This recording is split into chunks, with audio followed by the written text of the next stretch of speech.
Hey, my name's Aiden. I'm 27 and I'm a plumber. Not the kind of job that makes you the talk of the town, but it pays the bills, keeps my fridge stocked, and lets me sleep at night without too many worries. I live in a small rented house just outside Portland, Oregon, in a quiet little neighborhood called Crestwood. It's the kind of place where the air smells like pine and rain most days, where people still wave from their porches, and where you can hear kids riding bikes down the street until the sun dips low. It's not much, but it's home. Not much. I've been on my own for a while now. No roommates, no girlfriend, just me and a beat up mountain bike I tinker with when I'm not fixing pipes or unclogging drains. I had a relationship a couple of years back, but it fizzled out.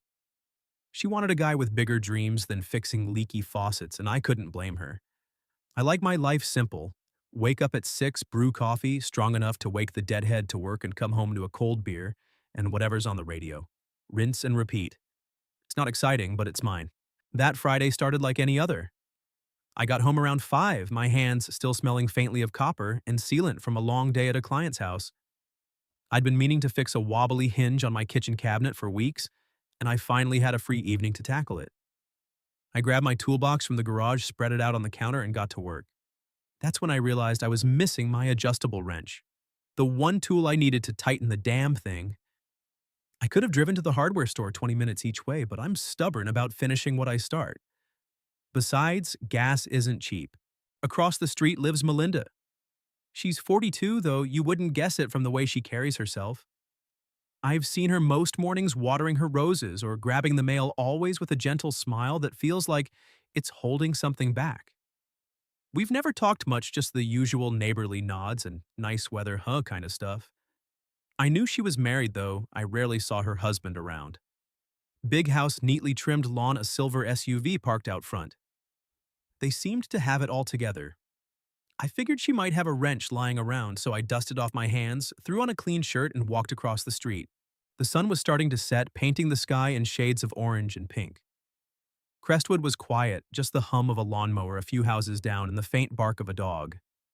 I stepped onto Melinda's porch, noticing the curtains were drawn tight, which was unusual.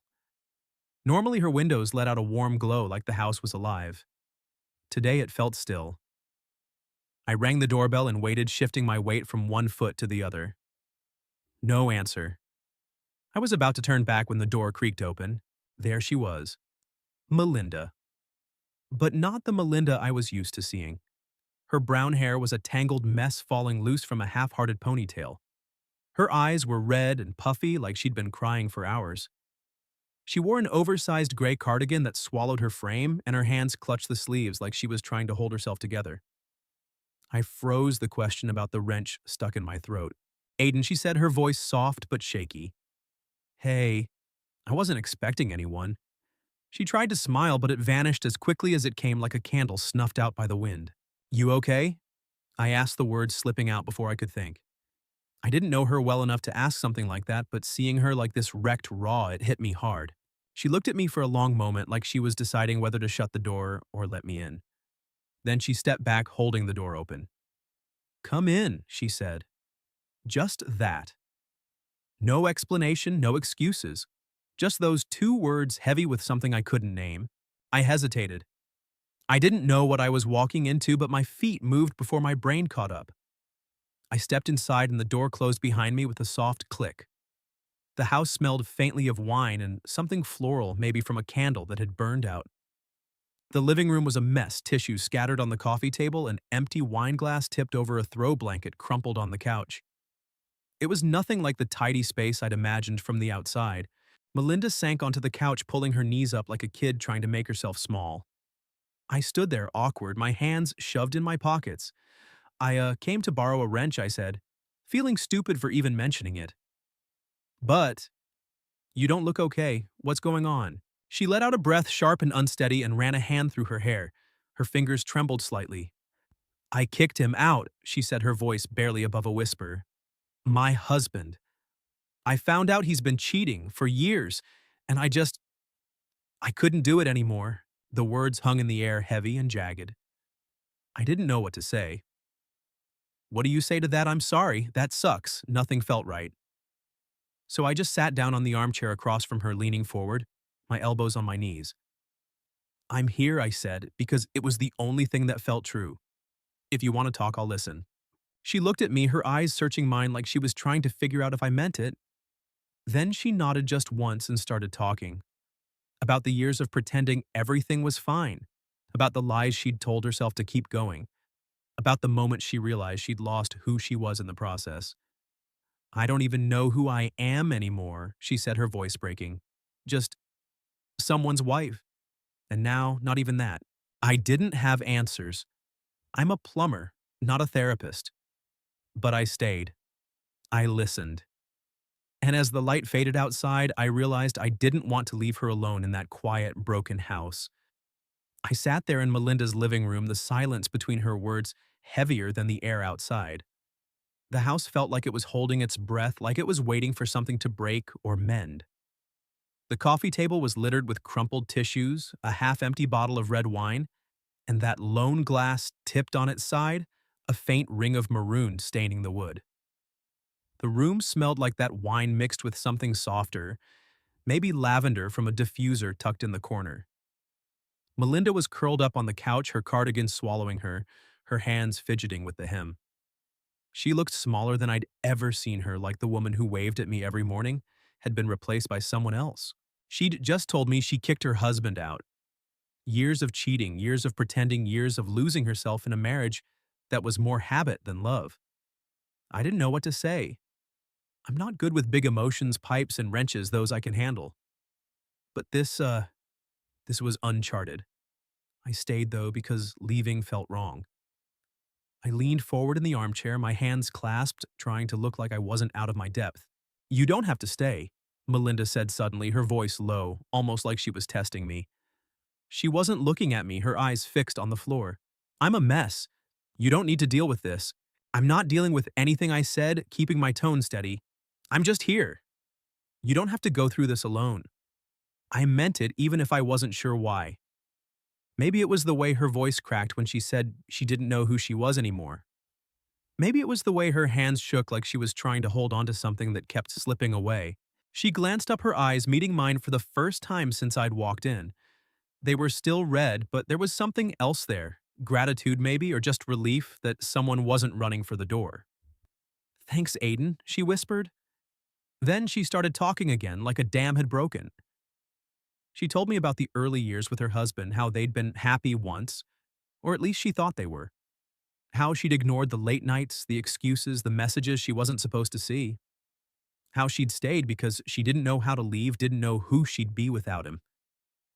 I was a teacher, you know, she said, her voice softening. Art. I loved it. But he didn't think it was practical, so I stopped.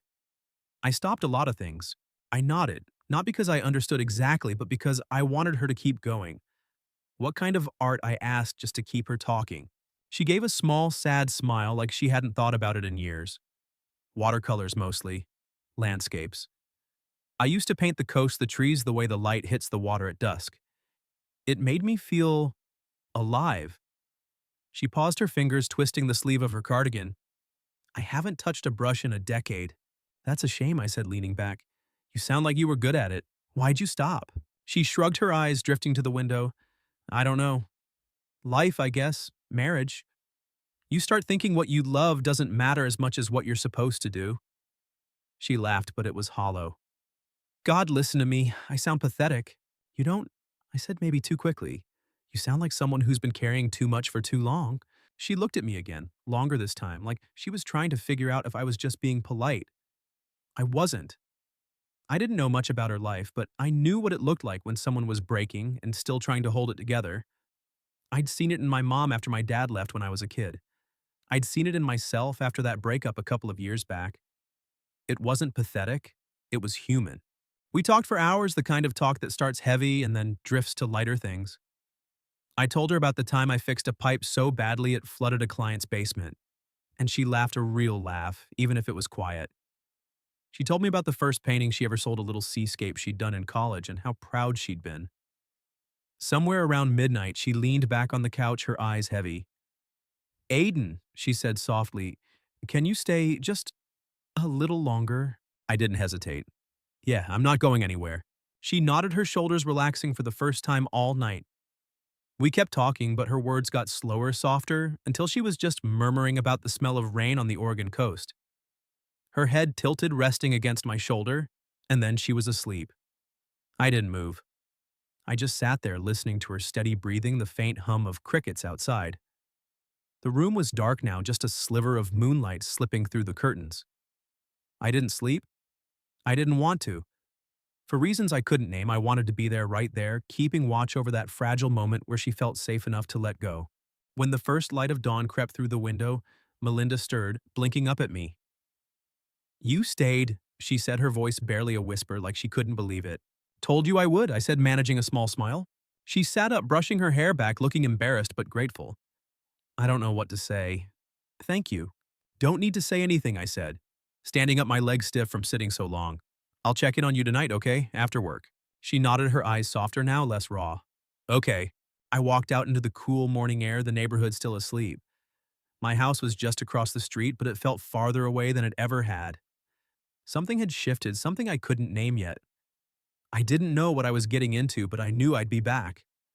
The days after that night at Melinda's place started to blur into a new kind of routine. I'd finish work, my hands still gritty from pipe sealant and copper shavings, and instead of heading straight home to my quiet little house, I'd find myself crossing the street. It wasn't planned, not really. It just felt like the right thing to do. That first evening, I brought over a couple of sandwiches from the deli near the shop. Turkey and cheddar, nothing fancy. I knocked on her door, half expecting her to tell me she was fine and didn't need company. But when she opened it, her eyes softened and she stepped aside to let me in. "Thanks, Aiden," she said, taking the paper bag. Her hair was still a bit messy, but she'd changed out of that oversized cardigan into a simple sweater and jeans. The house looked less chaotic now, like she'd started picking up the pieces, both the literal ones, like the tissues on the coffee table, and the ones inside her. We sat at her kitchen table eating in comfortable silence, at first the kind that doesn't need filling. The air smelled faintly of lemon cleaner, and a single lamp cast a warm glow over the room. Over the next week, I kept showing up. Sometimes I brought coffee from Lenny's Beans Black with 2 sugars for me, a latte for her. Once I picked a handful of wildflowers from the edge of the park on my way home, just because they reminded me of the way she'd described painting landscapes. Each time she'd smile a little less strained every day and we'd talk. Not about her husband, not at first. We talked about small things, the way the rain sounded on the roof, the stray cat that kept sneaking into my garage the time I accidentally dyed my favorite shirt pink in the wash. She laughed at that one, a real laugh, and it felt like a small victory. One night, maybe 5 days after that first long talk, we were sitting on her couch with mugs of tea. The TV was on some old sitcom neither of us was really watching, just background noise. She'd opened up more by then, telling me about her life before everything fell apart. "I used to teach art," she said, her fingers tracing the rim of her mug. "High school kids mostly. Watercolors, pastels, sometimes charcoal. I loved watching them figure out what they could do with a blank page." "Why'd you stop?" I asked, leaning back, genuinely curious.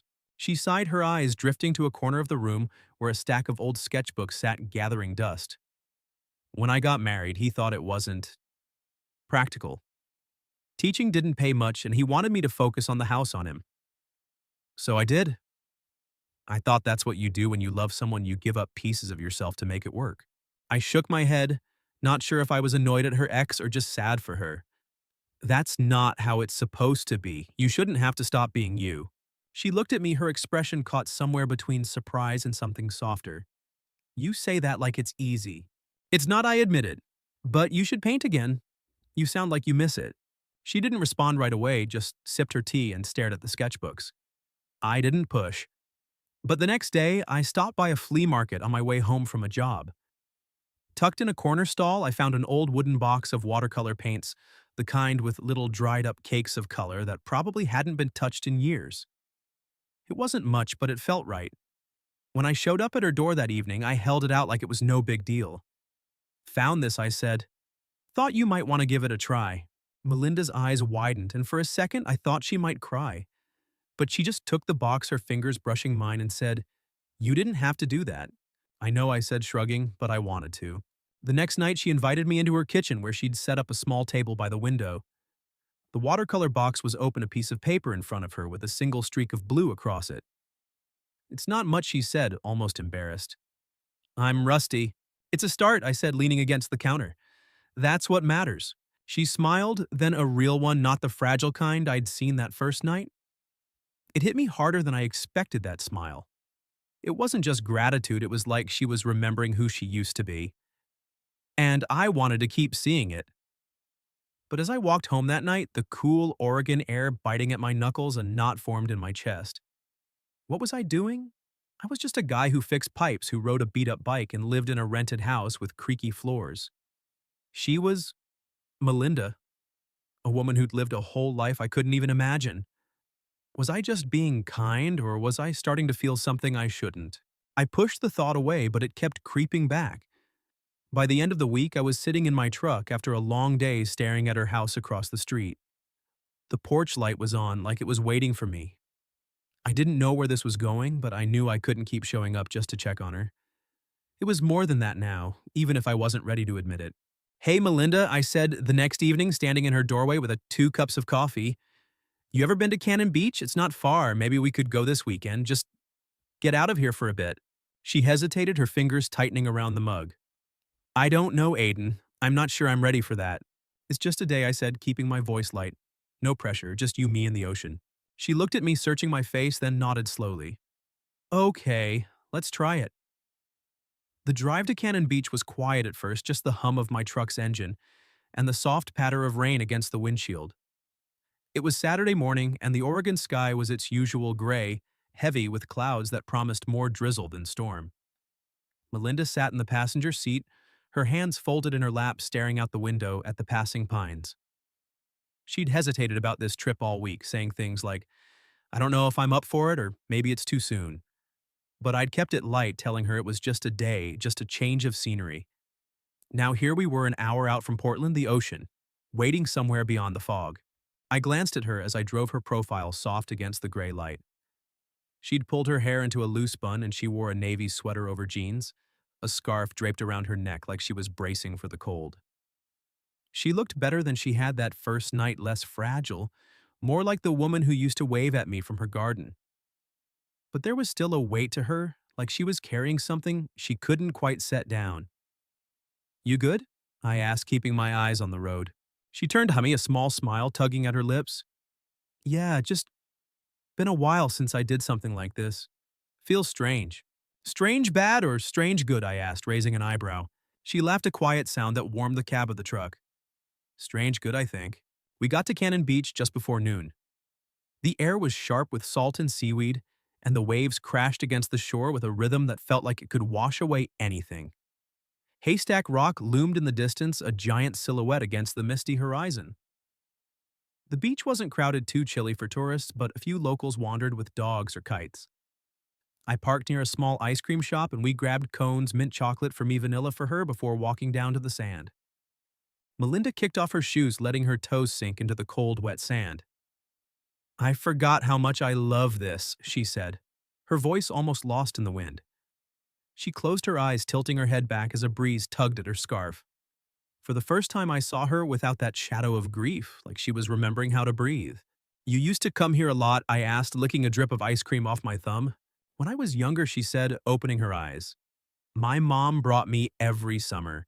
We'd paint, collect shells, talk about dreams that seemed impossible. She always said, 'If you don't know who you are, Melinda, paint it. The canvas will tell you.'" She paused, her gaze drifting to the waves. "I haven't been back since she passed. Too many memories." I nodded, not sure what to say. I wasn't good at fixing people's pain, but I could listen. "Sounds like she was a hell of a woman," I said. "She was," Melinda said, her voice soft but steady. "She'd have liked you, Aiden. You're steady, real." I felt my face heat up, and I looked away, pretending to focus on my ice cream. "I'm just a guy who fixes pipes," I said, shrugging. "Not much to write home about." She stopped walking, turning to face me. "Don't do that," she said, her tone firm but kind. "Don't sell yourself short.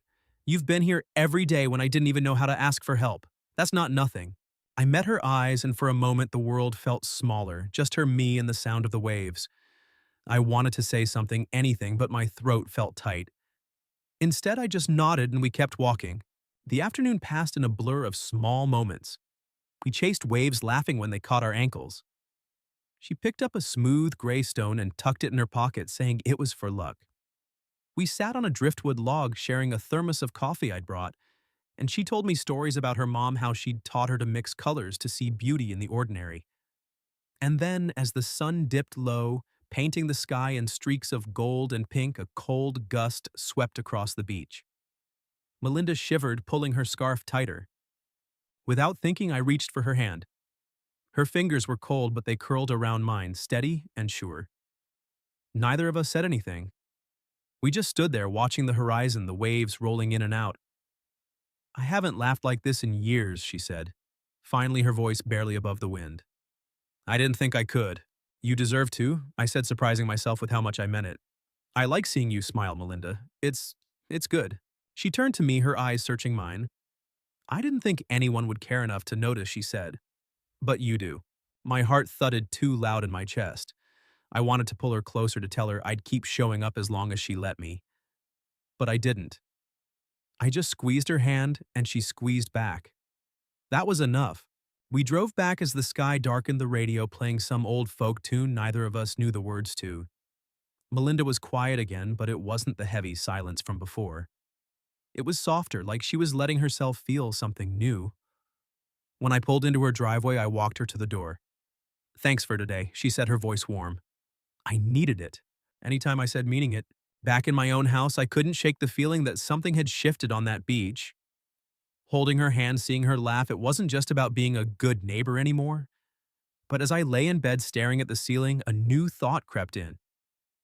What would people think? The neighbors, her friends, her ex's family still lingering in town. I was just Aiden the plumber, 27 years old.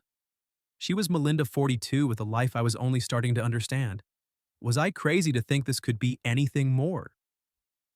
The weeks after Cannon Beach felt different, like the air had shifted between Melinda and me. I still crossed the street to her house most evenings, but it wasn't just about checking in anymore. It was about her, about us. We'd cook together simple things like pasta or grilled cheese, the kitchen filling with the smell of garlic and butter.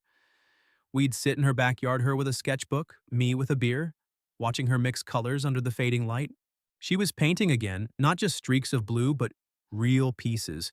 Trees, skies, the curve of the coast we'd seen together. Each stroke felt like a piece of her coming back to life. I'd watch her, the way her brow furrowed, when she focused, the way her fingers moved with a quiet confidence I hadn't seen that first night. But it wasn't just her changing. Something in me was shifting too. I wasn't just the plumber who fixed pipes and rode a beat-up bike. I was the guy who made her laugh, who brought her wildflowers, who stayed when she didn't know how to ask. And that scared me. Not because I didn't want it, but because I did more than I'd ever wanted anything. One rainy evening, I showed up at her door with a bouquet of daisies I'd grabbed from a roadside stand. The rain was coming down in sheets, soaking my jacket, my boots leaving wet prints on her porch. She opened the door, her hair loose, a soft gray sweater hanging off one shoulder. Aiden, she said, her eyes lighting up at the flowers. You're gonna catch a cold out there. Worth it, I said, handing her the daisies. She took them, her fingers brushing mine, and for a moment we just stood there, the rain drumming on the roof. She invited me in and we ended up in her kitchen, making coffee, the air warm with the scent of roasted beans. She set the daisies in a vase, arranging them carefully like they were something precious. You didn't have to do this, she said, glancing at me over her shoulder. The flowers, the visits, all of it. You've done so much already. I want to, I said, leaning against the counter. I like being here, with you. She paused, her hand still on the vase, and turned to face me. Her eyes were steady, searching like she was trying to see through me. Aiden, she said softly, you see me? Really see me? I haven't felt that in maybe ever. My heart thudded too loud in the quiet kitchen. I wanted to tell her everything, how she made me feel like I was more than just a guy with a toolbox, how her smile was the best part of my day. But the words felt too big, too heavy. Instead, I stepped closer, close enough to smell the faint lavender in her hair. You see me too, I said. And I didn't think anyone would. She didn't move away, she just looked at me, her eyes soft but unafraid. I was so lost when you showed up, she said. I didn't think I'd ever find myself again, but you? You stayed. I swallowed, my hands itching to reach for her but staying clenched in my pockets. Melinda, I said, my voice low, if I said I wanted to stay, not just tonight but for real, would you tell me to go? She didn't answer right away. Instead, she walked to the living room where a framed photo of her wedding still hung on the wall. She reached up, took it down, and set it face down on a shelf. Then she picked up one of her half-finished paintings, a sketch of the ocean rough but alive, and hung it in its place. "No one gets sent away when they're here for the right reasons," she said, turning back to me. Her voice was steady, but her eyes were bright, like she was daring herself to believe it. I didn't kiss her. I didn't need to. That moment standing there with the rain outside and her painting on the wall felt bigger than any gesture. We just stood there close enough to feel each other's warmth, letting the truth settle between us. The next morning, I woke up early, the sky still gray. I crossed the street, my boots crunching on the wet gravel, and found a note taped to my door. It was from Melinda, a small piece of paper folded neatly with a single line in her careful handwriting. "Paint me again, but this time with you by my side." Tucked inside was a tiny watercolor sketch of two figures, blurry but unmistakable, standing together on a beach. I smiled, folding the note into my pocket. We weren't there yet, not a couple, not a promise, not a label. But we were something. Something real. Something that didn't need a name to matter. Melinda was finding herself again, and somehow I was part of that. And maybe she was part of me finding myself too. I thought about the neighbors, the whispers that might start if they saw us together too often. The age gap, her past my simplicity, it could complicate things.